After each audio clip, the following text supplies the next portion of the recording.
And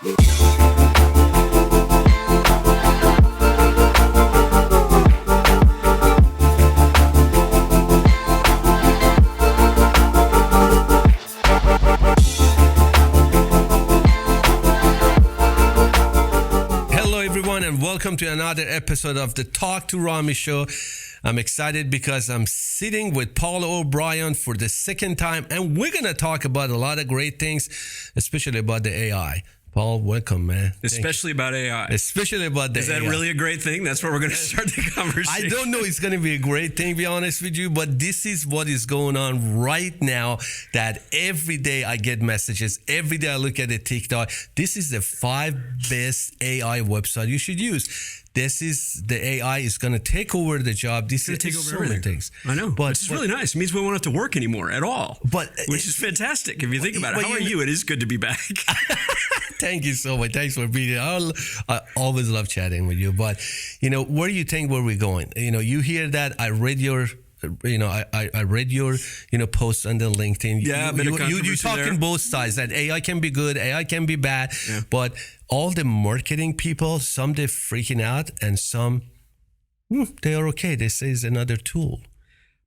To be honest, a big picture, I think I'm one of the few people who really vehemently agrees that we should be freaking out, and it's because the industry hasn't actually even thought much about what to do next about it. That what we don't want, what I assure you, what the world does not want is a bunch of computers writing all the perspective and writing the news reports and creating content and answering questions and filling up Google with search results that are generic and yes, answer questions, but don't give us perspective. And what I mean by perspective is I love the fact that it is a technology and it is an innovation and it is going to improve some things.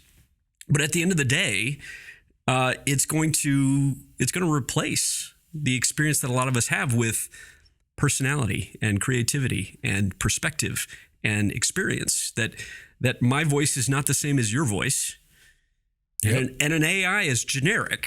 Well, people want to listen to you or they want to listen to me. They don't want to listen to a generic machine that may be answering a question, right? May be providing some valid information and perspective, but it's not thought-provoking yet. One of the reasons that people are freaking out because they thinking the AI is going to take a lot of jobs away. It is. And I believe that. Jobs that they are replaceable by this technology, but I don't think so you can really replace a well writer with the AI. And you go to ChatGPT and said, can you rewrite this or can you write this? I think that the original thoughts of the human brain you cannot duplicate. I agree. I agree. And it is absolutely going to eliminate those jobs. And the notion that those jobs will be replaced by something else is actually bullshit. That's not true. We can't create enough jobs to replace all of the jobs that will be lost. A good example that I think helps people, in my conversations has really helped people understand it, is the idea of the news industry. That there's a vast difference between reporting the news and journalism.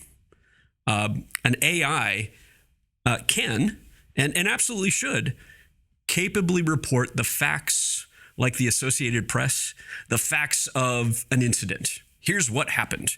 There's no need to have a job or a person do that when a computer can put those facts together. But at the same time, in the news business, we've also seen that people aren't interested in reading that. I'm happy just to see that headline about the news on Twitter and not click through, because that's good enough. Now I know what happened. Great, thank you. That's sufficient. The information I really want comes from the journalist, to your point. Comes from the creative person who investigates it and puts some research into it and has some experience with it and puts some perspective behind whatever it is that we're communicating. AI can't replace that, ever. Can't replace that.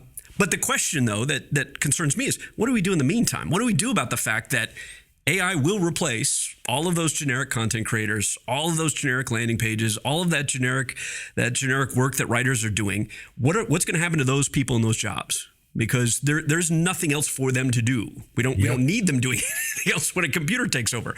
And more importantly, how do we restore the fact that more meaningful content, the journalism, a book author, just a creative thought personality, how do we restore the fact that those people should be valued and paid for sufficiently for doing that work that can't be replaced by a computer, because we know that they're not being paid well enough either as journalists or authors or other content creators. And I think that as a result of that, I had a discussion with an amazing writer. I think the pay of writers or journalists, if you want to hire them, is going to go higher, because, he or she will say, go with AI, but you're going to get a real thing. I'm here and this is my rate. But that's where my concerns are coming from, though, that the journalism industry and a lot of authors say that because that's what they want to have happen. And because, to be frank and fair to all of my journalist friends, I appreciate that you think highly of the quality of your content. But at the end of the day, the challenge is the reader, the consumer, doesn't really care that much. They're not desperately seeking that journalism, which means that the real challenge is, how are we going to monetize that kind of content well enough so that those authors and journalists can get paid well enough? Because what we've seen in the last 15 years because of the internet is that we can't do it anymore, right? Journalism's losing jobs faster than almost any other industry because the newspaper business can't figure out how to afford them.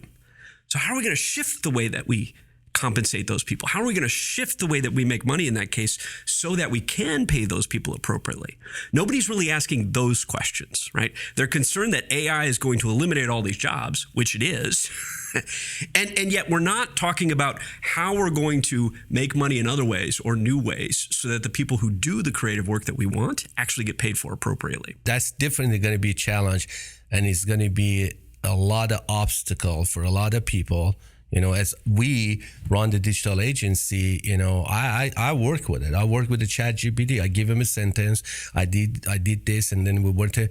But it's not really quiet like when you talk to your writer or copywriter and say, this is what we thinking who we are. This is it cannot do that. Maybe in the future, I don't know. Right. They say maybe in the future it will kind of recognize your tone or your language or all that stuff. I don't know.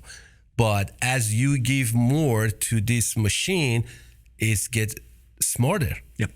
That's my fear. Like, you feed the beast. I agree. And I agree, though, in the sense that, yes, in the future, it will reflect you. It will have my voice. It will be capable of doing that. That shouldn't even be a fear, because if we're afraid of the fact that that's happening, then we're disregarding and we're trying to fight the fact that it's happening. But I want everybody to understand something. That will happen. A computer will replicate Paul O'Brien's voice, and we'll be able to talk like me and sound like me and write like me and have the perspective that I have. I'm already seeing some of that stuff, and it's not ChatGPT, but I'm already seeing some of that stuff. We're playing with it. We're trying to replicate me. Then how we can so differentiate it's going to happen. That's the interesting question, right? And that's what concerns me about it, is that because we're so afraid of ChatGPT and we're so excited about what this means and we're freaking out about it and we're testing it and we're playing with it, we're disregarding the fact that no matter what anybody wants, it's going to happen. And therefore, what do we do about it? What do we do about it? How do we ensure that journalist is paid for and is valued appropriately in the future? And I think a part of it is the idea that the content itself is really just an advertisement for the fact that what people really want to have is an experience with the person. I want to experience you. Whether or not Rami wrote the article or Rami.ai wrote the article for him almost needs to be considered irrelevant, almost needs to be not what we value. What we value is the person. That in the future, when Paul O'Brien is replaced with an AI, the fact is people still want to meet me. And they want to talk to me directly. They want to work with me, right? That the content itself is one of the theories. The content itself almost needs to be undervalued or reduced in value, that we can no longer think of the creative work, the content that's produced, as what's valuable, because in the future, it's not. You are. Yeah, basically what you're telling me, we have to think of the ways we can merge ourselves with this technology in somehow. I don't know how we can merge ourselves, but when you merge ourselves, like you said, okay, we're going to use it, but it's still people that are going to see me. But how we're going to differentiate ourselves? Because everything is going to be a freaking fake then. How we're going to differentiate ourselves? How am I going to differentiate Talk2Rami with the freaking AI? Well, it's not that it's going to be fake. It's going to be fake for the next 5 or 10 years, right? When you see what comes out of ChatGPT, you can tell that it's not written by a person. I mean, those of us that really focus on it and understand what they're writing, what it's writing, you can tell that it's not a creative work. It may be an informative work, as I said, but it's not a creative work. You can tell.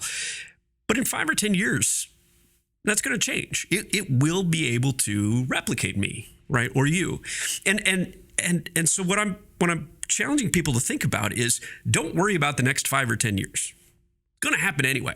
So suck it up. Figure out what it looks like 10 years from now. Figure out what that's going to mean when it happens. That journalism, as our example, journalism today gets paid by a publisher who gets advertisements because people want to reach the audience that the advertiser has. But in the future, that publisher is irrelevant. In the future, the journalist can publish it on a newsletter, they can publish it on a blog, they can publish it on a Facebook post. The publisher becomes irrelevant, which means the audience is now distributed across thousands and thousands of different channels. How on earth are they going to properly get paid? How's it going to happen? Right? The only way, conceivably, the only way it can happen is by appreciating and recognizing that people actually want to have a personal relationship with the person, not the content. Not the content. Here's an example that comes to mind. In the last 10 years, a lot of the media industry where I work, a lot of the media industry has been acquiring events and conferences. Penske Media Group, for example, which owns Billboard Magazine and The Hollywood Reporter, and they just acquired Vox. They actually own South by Southwest too. And in the early days of these acquisitions taking place, a lot of us were scratching our heads and thinking, why on earth would these media publishers who create a lot of content, why on earth would they be acquiring conferences? Well, the answer is a reflection of what I'm talking about with regard to AI. It's that in the future, we don't need a person to write that article for Billboard Magazine. We don't need a person to write the blog post for Vox because an AI is going to do it. But people do want to go to a conference like South by Southwest and meet the journalists and meet the perspectives and have conversations with the people that think about this stuff and work on this stuff, because you're never going to be able to meet with a computer. You're never going to be able to have a meeting with a computer and negotiate terms and have them do some work for you, right? It's going to replace our content, and we need to figure out how we build an economy and business models around the fact that people want to have relationships that are meaningful with people, not machines. I think, as you said, as whole, the AI will not replace humans. It can't. It can't? It can't. It can't, unless you believe that, what was it, that Will Smith movie or something, iRobot, when sure, we actually finally build an android that looks like you, and okay, now I can pretend that I'm sitting with Rami, but no, of course not. The human brain is so complicated. When you look at it, the way we think, the way we feel, our emotions are, because, look at it, our emotions comes from our emotions. The way you think, it's the way you're going to act and walk. Yes, absolutely agree with that. But I want people to think even further than that. To your point about the way you walk, right? That our communication with one another is much more dependent upon the way you look on your face right now, and the fact that I'm pointing at the camera right now. And when we read an article, we don't get those signals. We don't get those cues, right? AI is effectively only going to create content that doesn't have emotions that are perceptible, right? It may have fabricated emotions for the sake of how the content is written. But in the same sense that, as everyone knows, we have to be careful of our text messaging and our tweets, because maybe I didn't give you the right impression in the text that I wrote. And so you read something and you read it the wrong way and you get mad at me, but I didn't mean it that way. You see, when it's text, you can't tell. You can't see that. That what matters in the future is the fact that AI can't replace your face. Your face can't replace the way you move. That's what people really need to start to appreciate and value better. That this written material, arguably, and we have the same difficult conversation in the music business. We have the same difficult conversation in other forms of content. That the material that we produce in the future probably can't be what we pay for, can't be what we value, because machines are going to do it for us. Right. So how do we change the business model to the fact that people want to have experiences with us rather than the machines? That's the and question. The content is merely just a way to create those audiences and create some interest. That's the hardest part to figure it out. That's what a lot of people, marketing agency, media, advertising, they are just wonder, or is like us, how we're going to differentiate ourselves right now. Oh, we're going to write your copy, but everybody thinking, the AI. I had a discussion. This guy told me, okay, I'm going to just get a medium style writer, and I want to just tell him to be in charge of Chat GPT and the Cuba. And I want to tell him, put your own idea, but run it through this and make it better. I'm going to cut this much cost. Sure. But I don't know if that's scalable. I think it is scalable, but it's scalable in the sense that we need society to change the business model and the expectations of what's valuable. Let me give us a music scenario, because we do a lot of work in the music business and music tech industry as well. There are machines now that have produced every conceivable melody, making it freely publicly available. What does that do to the copyright side of music, right? I mean, today I have to license a song from you if I want to sample it because you create it. A machine has already created every conceivable song and is now freely available. Okay, so now what? Or another instance, I saw an AI developed by an individual, I think he was in Europe, an individual who was recreating Beatles songs, the Beatles songs, recreating completely new Beatles songs by fabricating the sound of the Beatles, the style of the Beatles, whatever, completely new songs, entirely made up by a machine, right? Do we owe the Beatles money for that? The machine made the songs. Do we owe the Beatles money for that? We can't conceive of the content and paying for the content being the business model anymore, because a machine is going to create it. But at the end of the day, when it comes to the music business, do people want to go see the Beatles? Yes, they do. Of course. Do people want to talk to Paul McCartney? Yes, they do. All right. So even though a machine could replace the content created by someone, the relationship with the person is what needs to be appreciated as what's valuable. That's where we try to figure out what the business model of the future is like. That when it comes to marketing and advertising, for example, we can appreciate it in the sense of, do we really get as much value out of outsourcing marketing overseas? That's the big question right now. Does remote work really, be honest with yourself, does it really work as well as being able to sit in a room with? It doesn't work for us. An organization, right? And I can tell from this room your style, your aesthetic, right? We can work so much more effectively in person than remote, and anybody who argues with me is lying to themselves. Yeah. Trust me. I know it might be more affordable overseas, but it is not necessarily as meaningful. That's very similar to what's going on with AI. AI is like overseas. Yep. Yeah, it can be done free, but it's not as personal. It's not as capable as sitting in the room together with these people and talking about what could be or should be or might be done in a relationship that you have together as individuals. Yeah, yesterday we had a meeting and I put so much on the whiteboard, and I was telling our folks and our new VP of sales and marketing, I said I couldn't communicate even a bite of it through the Zoom or anything else. Because I was looking at her eyes. I said, what do you think about this? Right. Where this is going to go? And we were getting engaged in deep conversations. I think that's a great comparison, that AI will do this, but you can't talk to the machine. Right.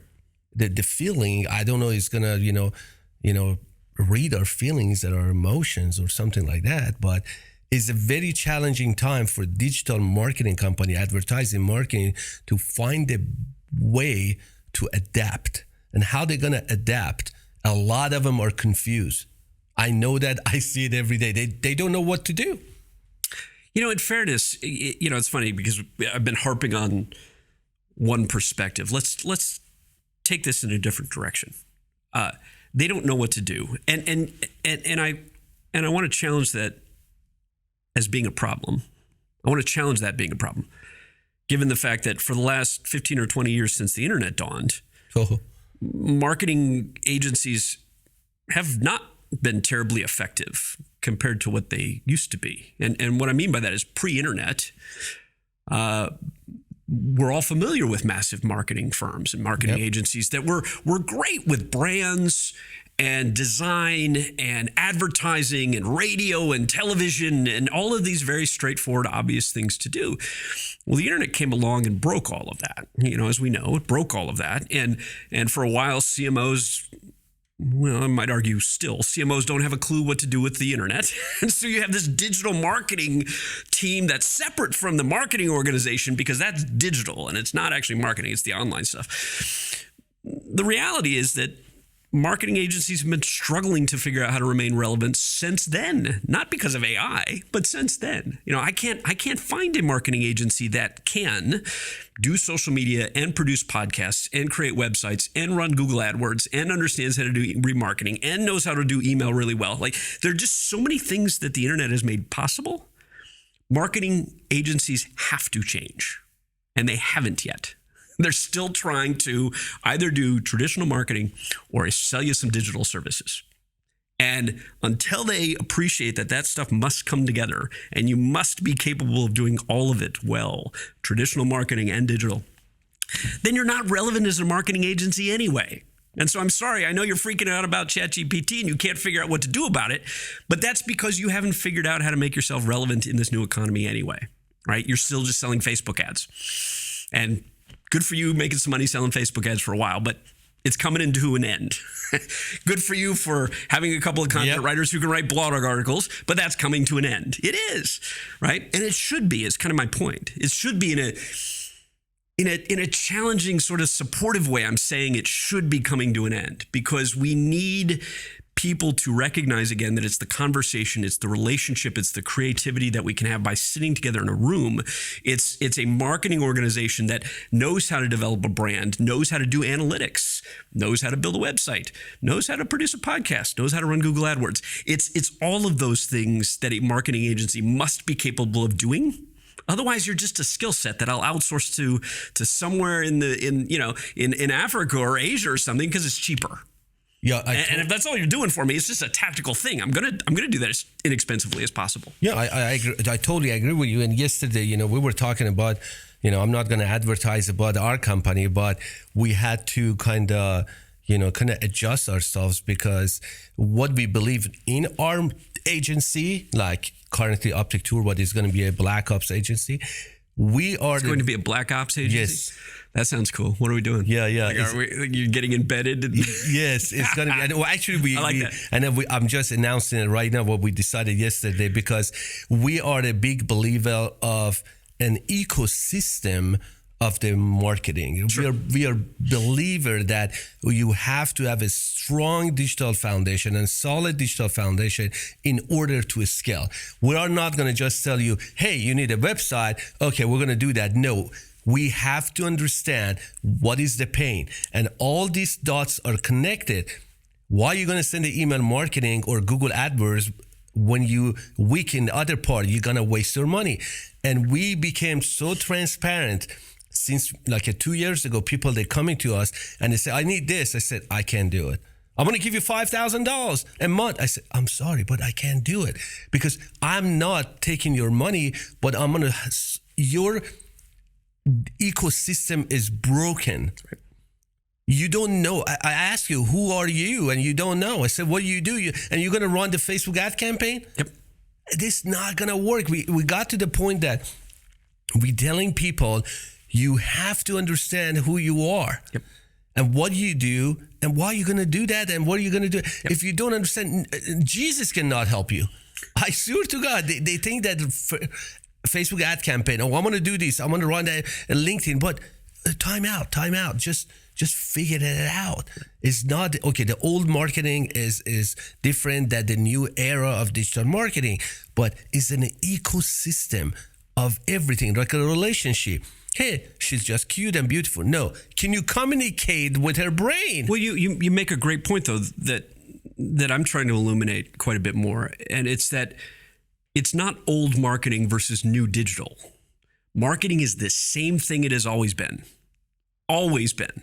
Period. The only thing that's changed is the technology and the way that we do things. And the challenge and the problem, though, has been, my point about CMOs being somewhat critical, the challenge perhaps, or to be more critical of business owners and CEOs, is that they're willing to take the least expensive way out to drive some leads or some sales. Yep. Because they don't have a clue how to do any of it properly. That it hasn't changed. Marketing is still completely understanding the business. It is still the brand and the design and the messaging and the intent. It is all of that. And it's because of the last 25 years with business owners and CEOs and digital marketers selling just simple things that we're really screwing up the ecosystem. We're really screwing up the economy because we're teaching people that marketing is just running Facebook ads. No, it's not. No, it's not. No, it's not. I agree with you. I love where you're going with your direction as an agency, because that was me 10 or 15 years ago, and I just gave up. And what I mean is I got sick of taking on a client and doing a couple things they wanted, but then demanding that they fix their analytics and expecting them to do these other things and optimize their landing pages and so forth. Then they just wouldn't do it. And then I had to go justify why my results were not what they wanted. And then I had to go explain to them how all this stuff works, over and over and over again.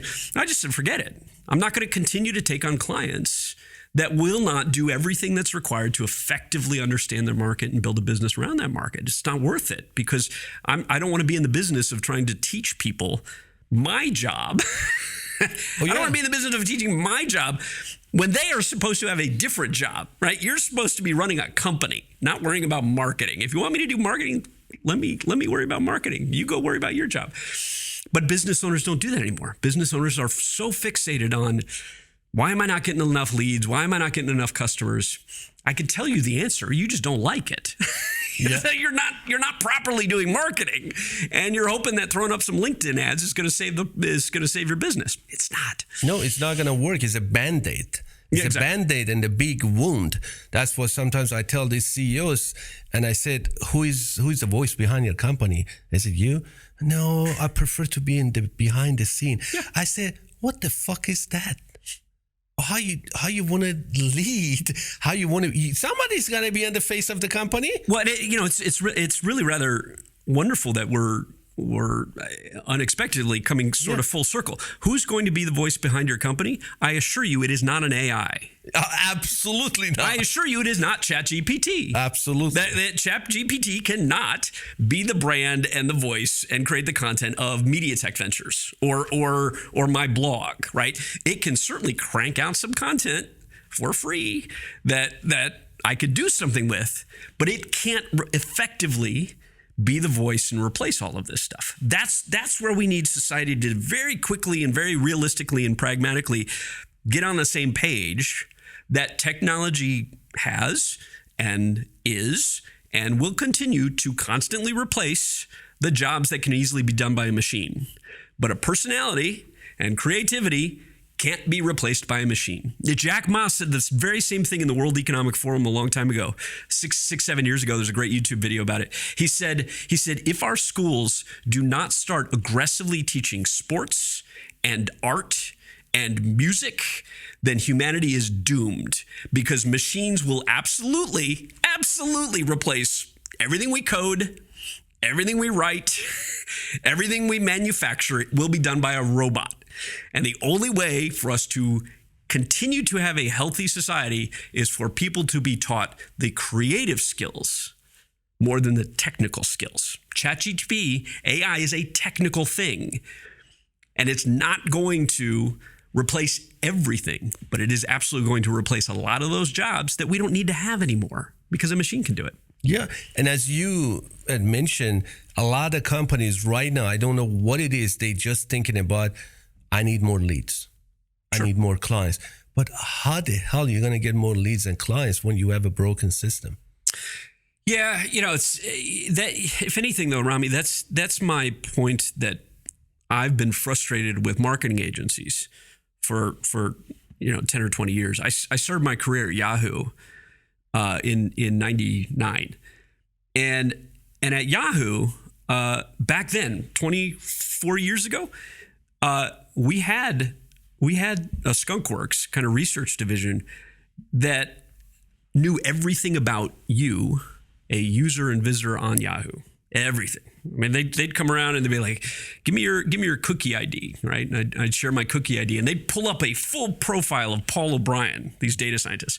Paul O'Brien, they knew if I was getting married. They knew what my favorite sports team was. They knew what my favorite color.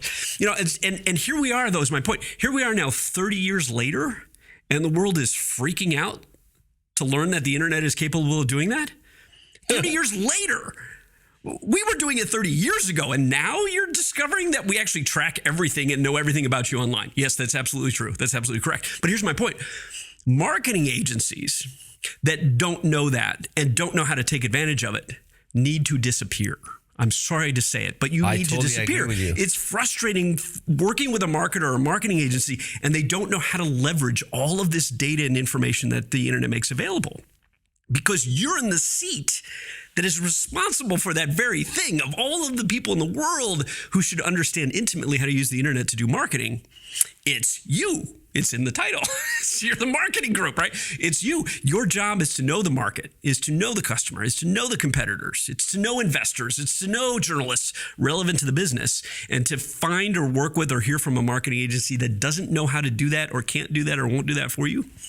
Those kind of organizations just need to die. We work with a SaaS company, and they're just buying the leads, cold leads with the address and the phone number, and they don't even write one blog post for who they are and what they do, and I said, for God's sake, how people are they gonna know about you? How are you gonna differentiate yourself? It's just freaking cold calling is dead. Do you know the last time we actually had to do that? It was roughly 1994. Before the internet, when yes, you had to go buy a list because there was no other way to get it. You know where you get those lists now? For free on the internet. They're all over the place. You're pointing out exactly what I'm talking about. That the marketers who are afraid of things like AI, there's a reason they're afraid, and the reason they're afraid is that they're not doing their job effectively anyway. And so I'm sorry, but yes, technology replaces jobs. That's what happens. Farming equipment replaced a bunch of people who used to have to farm. That's what happens. and your job is becoming irrelevant because you're not actually doing marketing. When you're creating a generic piece of content, or when you're creating a bunch of landing pages that are just copies of one another to try to fake SEO and to try to fake with Google, a machine can do that. And that's what's happening. It's just the whole thing changed. And as you said, I think a lot of companies, they have to start thinking how they're going to educate themselves through this whole process. Like, I read every freaking day. I read your blogs. I read everything. I read a lot of blogs, and to just catch up with how can we get better to provide a better service. Here's maybe a simple thought for people to consider. I work with startups now. Yeah. I don't have a marketing agency, obviously. I work with startups now, and God bless your heart. One of the things, I love it. One of the things that we also know is true of AI is that it's replacing coders. It's replacing software developers.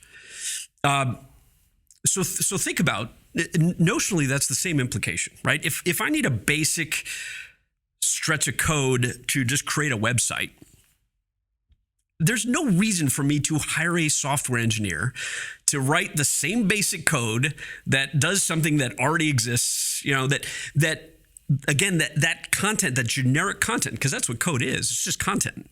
Yeah. That generic content isn't valuable. It's not. A generic blog post is not valuable. A generic piece of code is not valuable. There's no reason why we don't have machines just automatically creating that stuff for us, right? However, what I want marketing agencies to maybe think about with regard to my world, entrepreneurship and the startup ecosystem, is that machines can't do what startup founders do. Machines cannot do what startup founders do. And that is take an exceptional amount of risk to invent completely new things that are likely to fail in order to find some incredibly new opportunities and new things that improve the world. Machines can't do that. Right? We can only tell a machine to create something that we know exists or we know is possible. Right? That in the startup world, it's like the comparison or the contrast that we make between a startup founder and a business owner. Startup is not a business. Startup is a temporary thing trying to figure out something completely different. A business, if you just replicate an existing business model that is known to work, you should be able to have a successful business. Right? That's the distinction. So appreciate it in this sense. An AI is creating a new business. We know how it works. Here we go. It's just cranking out more code, or it's cranking out an article. We know how that works. And it's going to be less and less valuable because more and more machines are going to do that for us for free. Point being, what is valuable? It's that entrepreneurial, creative, innovative, disruptive spirit, that risk tolerance that a machine can't have. That's only possible when you get a group of people in a room together to brainstorm and come up with new ideas and new opportunities. That's what we need marketing agencies to understand is their job. That's what we need marketing agencies to appreciate. They need to be capable of doing. Otherwise, you are going to get replaced by machines. That's what we need software engineers to appreciate. That if you're just writing code for me that I can get off of GitHub, or that I can have somebody on Fiverr crank out for $10, then I'm certainly not paying you $150 an hour to do it. Yeah, that's I'm not. But what I do need out of you, my software engineer or my CTO, I need creative new solutions. Yes. Right? That's the distinction that's important. And as we can move people to appreciate that, it's that human touch, it's that creative touch. That's what's valuable. Figure out how to be that and do that. That's what we want to pay for. I think, what we have lost, Paul, I see it. We lost that human touch and connection lately. Like I can feel it when, I go somewhere, especially in New York. God, dear Lord, you have like 10 seconds. What do you do? Like this, wait a minute, who are you?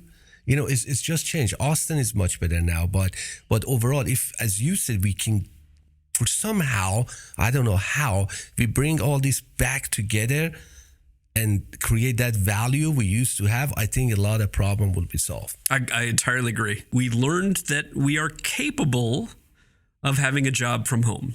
And I stress capable because unfortunately it made everybody think that we can all work from home and that it's better to work from home and that we can all work remotely and there's no reason to be together and there's no reason to go to an office because obviously it worked, sort of. It worked when we were under quarantine. Oh, I don't have to be in the office. I can do this from my house. Yeah, it sort of works. But now we're discovering and we're realizing it only works to an extent. That working from home, that remote work philosophy, in my mind, is very similar to an AI. That sure, you can have something out there creating a work product for you, somebody overseas creating a work product for you. But unless you're sitting in the same room, unless you're having conversations, unless you're brainstorming, unless you're working together, it absolutely loses something. It loses something just like an AI creating an article is not the same thing as Paul O'Brien writing the article. Yes. It loses something. It loses the personality. There's so many similar analogies in engineering and in music and in the media business buying conferences, right? Again, why is the media business buying conferences? Because they know that what people really want is to go to South by Southwest in Austin and meet people and talk to people. That's what's valuable. That's the value. That's what's valuable. How you work with a lot of the startups. How the startups people are reacting to all this stuff that's happening? To be frank, we love it. Really? If you can't tell, we love it. I love it because I love to talk about these things and I love to challenge people about what the implications are and what do we do about it and let's create a new solution and I love people to think further afield. For example, that I'm a huge advocate, and the music industry doesn't like this point, but I'm a huge advocate of the idea that the music you create should be freely available. should be freely available. Why? Why? Because people actually want to go to the concert, buy your merchandise, and have a relationship with you.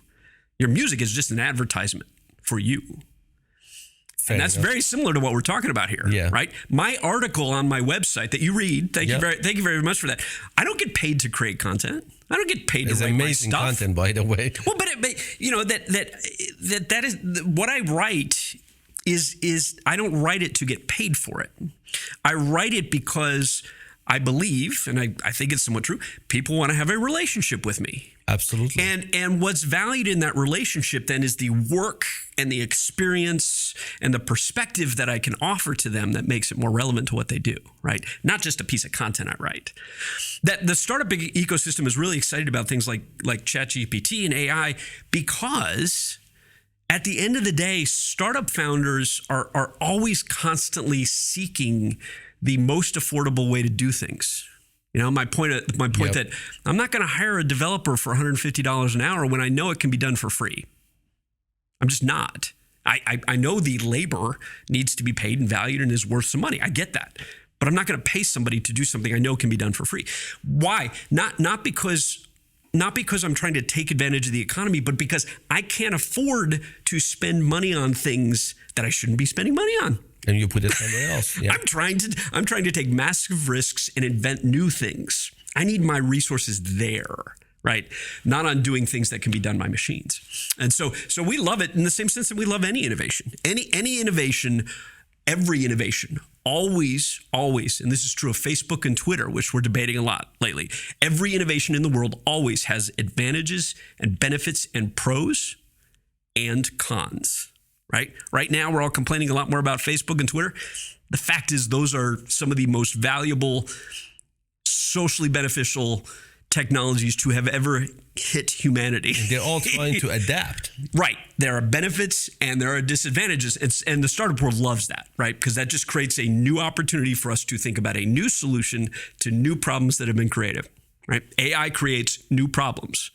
Absolutely. What are we going to do about it? That's where we work. Yeah, the Google, Facebook, name it. All the companies now, they're trying to, add AI, like Google with the stuff that happened, the search engine. What's going to happen with the search engine if the AI is going to answer me this? But, they're all trying to adapt. Well, let's talk about the search engine thought for a moment, because that was the thrust of my post. Yeah. I read that. And it's a good example of how I'm trying to encourage people to think 10 years out, but I'm also trying to encourage people to appreciate 10 years back. Search engine is going to go out? Yeah, of course it is. Are you serious? Of course it is. It already is, right? We're already our younger population, our younger generations do not Google it like we did. They don't. They get recommendations from friends on TikTok and Instagram and WhatsApp, and they have a completely different way of existing, right? And there's nothing wrong with that, right? It's important to just realize that that's the case. Well, because Google was trying to get so much more information and index so much more information, it enabled the search industry to crank out generic content, right? It enabled people to be SEOs. I was an SEO. It enabled people to be SEOs and to make a living cranking out a bunch of crap content based on keywords so that businesses could get their little slice of that Google magic. They could get that little slice of Google traffic and get some leads and drive some sales. Okay, that's not marketing. That's taking advantage of the fact that Google did not actually index everything in the world. And so SEOs emerged and were created to fill the gap. I think SEO is dying. And exactly. So SEO is dying for that reason, because what Google then did next was it started favoring more paid content. And the big reason a lot of us really have a problem with Google lately is it's hard to find good quality content on Google because it's favoring so much paid bullshit that I don't want. I don't want to read somebody's paid promotion. I want to find some really in-depth research about some things. Well, AI and ChatGPT is not going to fix that. AI and ChatGPT is going to create more generic bullshit content that answers questions, but it's not engaging. It's not interesting, right? And so when we know that that's going to happen, we're witnessing it happening. We're seeing it happen. We know that's going to happen. the encouragement to marketing agencies and the encouragement to startup entrepreneurs is solve for what's next then. Because what this means is people are going to stop searching for stuff because I don't want all the crap. So what are we going to do instead? How are we going to instead find meaningful relationships with people? How are we going to find meaningful conversations with people? It's not going to happen through search engines. It's probably not going to happen through social media either, because social media is going to get full of generically created AI content. I'm not on Facebook to have a conversation with a bot. I'm not on Facebook. I'm not on Twitter to chat with an AI, right? I'm not. I'm there because I'd love to have Elon Musk reply to one of my tweets, right? When all of that gets filled up and replaced by chatbots and AI, we don't want it anymore. Diluted. Now what? Yeah, it's diluted. That's exactly right. And then how are you going to promote yourself then? Well, so how it gets back to what we're talking about, right? That marketing agencies need to become much more personal and creative and innovative. Basically talking about organics. Yeah, in a sense, right? In a sense, but not the paid. There's not exactly, but not necessarily organic or paid. More so just the fact that people have learned to discern paid for produced stuff from personal stuff. It's my point about journalism versus reporting, right? We don't read the reporting of news anymore because the headline on Twitter is sufficient to give me what I need to know. Ooh, there's an accident in downtown Austin. Great. I don't need to read any more information about that because that's the news. That's right? the news. However, right, there's also then a perspective written by a person about the fact that traffic infrastructure in that part of town is horrific and the city isn't doing anything about it. And there have been this many accidents over the last 6 months. And oh my gosh, somebody was killed recently at the same intersection, right? There's this perspective that can only come from a person that we do value, that I do value. I want to read that. I want to learn that. Well, social media and search engines are getting filled by the former. They're getting filled by the as quickly and automatically and efficiently and cheaply as we can. Let's fill it up to get leads, to get clicks. And my point is people are learning that. I don't want that. I'm not looking for that. And that's why we're abandoning Google. We're abandoning Facebook. We're abandoning these generically filled environments in which we're being forced to consume bot and automatically created content. Because I don't want that. We're not looking for that. We're looking for the personal relationships. How do we get from here to there? I don't have the answer. But that's what requires marketing organizations and startup entrepreneurs to start thinking about that future as opposed to being worried about the very real and absolutely correct reality of today, which is that we're about to lose a whole bunch of jobs that shouldn't exist anyway. You know, we figured it out in our agency that, we tested as a case study that if people talk more about you through the articles, blogs, writing, reasoning, educational piece, you attract more visitors rather than I pay you, go visit me. Right. That was the case that we did and it worked. Therefore, going back to what you said, I know paid marketing will work, but how could you promote to dentists, whoever pays more? No, you're bringing up exactly what the point I was trying to get across about business owners and CEOs, taking the short way out, right? That I'm not looking for a dentist who puts up a Google AdWord and has an article on their website about cosmetic dentistry. I guarantee you I'm not dentists, and no one is. But I am looking for getting to know a dentist who, maybe is involved in the school system, or has thought-provoking perspective on dental health care, right? That's completely different, right? We are looking for that. Who is that person? Exactly. What is their voice? And paid, that's my distinction, that paid and organic aren't going to go away. Paid is still relevant.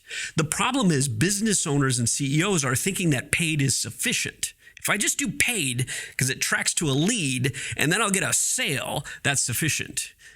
And that's not correct, as you know, right? That's not correct. No. Because without the top of the funnel, and I don't mean to use the funnel analogy either because I don't like it either. I like a flywheel idea. But without the top of the brand development and the narrative and the voice and the direct relationship with the people that work for an organization, if all you're doing is selling a widget, then all you're going to do is sell it to people who want to buy the widget. What about everybody else who wants to consider what you have to offer, who wants to get to know you, who wants to work with you? You have to speak to those people, otherwise your business is dead. Yeah, it's got to be a relationship between the paid and the organic. It's got to be that communication and support system that is going on. Otherwise, as you said, is it just a paid is a paid? You're going to buy the widget, or, how you're going to support what you stand for. That's what I usually go for. But, this is an interesting topic, and I know you have limited time, but we can talk about this all day, and I always love talking to you. But where do you think where are we going with all this stuff in the next year? What is your prediction? And then like a year or two, is it going to be that nasty, or is it going to be like no? In fact, my prediction is not as dire as a lot of people seem. Because I work with startups, I also work on the capital side of the market, and we're seeing professionals in private equity or other equity markets pointing out that things are not as bad as it seems. That the economy is just fine. That it's not a recession. Entrepreneurs are excited. It's not really a recession. What we're struggling with is the imbalance of expenditures and revenues that the government forced us through over the last few years. So it's not really a recession because consumers are still excited. We still want to do things. We're still innovative. We're still buying things. It's just unusual right now. And so no, things are going to be fine. What's going to happen with regard to AI and the nature of our conversation, ChatGPT, it's going to take years still. It's going to take years. We will eventually replace a lot of these jobs, as I've been alluding to, though, that we need to be replacing. And so I want everybody to, not think about what's going to happen in the next year. I want everybody to think about the reality that these jobs are just going to disappear. Now what? Right? It's the farm analogy, right? We cannot all be farmers. We don't need to all be farmers because that machine that just got invented replaces a whole bunch of the manual physical labor that we have to do. Now what? That's what I want to inspire people to think about. It is going to happen. It is absolutely going to happen that these machines are going to replace these jobs. But how we're going to adapt to that new era, that's the question. Right. That's a big question for a lot of companies, for individuals, entrepreneurs, big companies, small company. That adaptation, that's the big question. Here's what we should do. Here's what we should do. I'm going to encourage everybody to do this on the comment thread for the video and the podcast. Everybody go on ChatGPT and ask ChatGPT what jobs are going to be created as a result of you, ChatGPT, replacing all of these jobs that we've been talking about. I assure you, it will not have an answer for you. A meaningful answer. And if it does, I want you to share them. I want you to put them in the comments. It will not have an answer for you. That's what we're talking about. The fact that it can't answer that is how we need to shift people's thinking and how we need to shift the economy. What's valuable is the person who has the creativity and the innovation and the risk tolerance to figure out what the next solution is. That's the job that's valuable. Because every product, everything has got a lifespan. Exactly. And everything, search engine, it's got a lifespan. Yep. Everything, I think we all as a human have a lifespan. Unfortunately we do. Yeah. We constantly have to come up with the great things. But Paul, thank you so much, man. Great to see you again. Great to see you again. And I'm sure we're going to see it again and talk about so many things, because every day is something is coming up. Yeah. What's next? Metaverse? Should we get into the metaverse next? We can have that conversation. What the next I want to do actually, I want to have a round table with you and some other, founder, entrepreneur that have this back and forth conversation. Is good. It's good to get different ideas and perspective. I think it's great. Because they are in it. We are outside. We're looking at it from outside, and they are actually doing it. And some is not working. Some is working. It would be a great. Let's do that. Let me challenge everybody in your audience instead to, or in addition to, ask ChatGPT what new jobs are going to be created because we're eliminating jobs. Number one. Number two, if you disagree with me or Rami about what we've been talking about, make sure that's known. Reach out to me. Not because I want to disagree with you or I want to fight with you.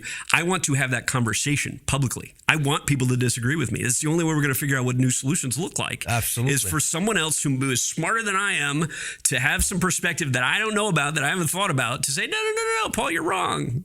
Yeah. Okay. tell me why. Let's figure out what that future looks like. That's a great idea. And you can find Paul O'Brien and the LinkedIn guys and go read his blog, read his posts. It's amazing. You're going to learn so much. Until next time. Thank you, Paul. Thanks, guys.